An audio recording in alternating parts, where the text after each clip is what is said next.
Once upon a time, there lived a clever fox in a forest. ஒரு காலத்தில் ஒரு காட்டில் ஒரு புத்திசாலி நரி வாழ்ந்து வந்தது. One day it felt very hungry. ஒரு நாள் அதற்கு மிகவும் பசி ஏற்பட்டது.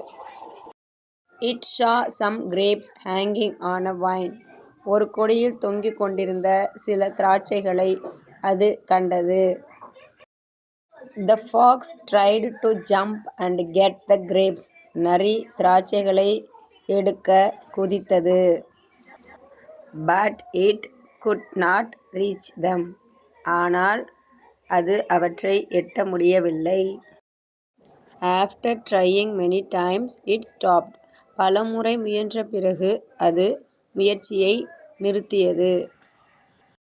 The fox said the grapes were sour.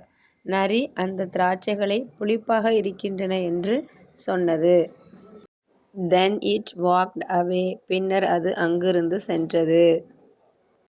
Moral: We should accept failure gracefully. தோல்வியையும் ஏற்றுக்கொள்ள வேண்டும்.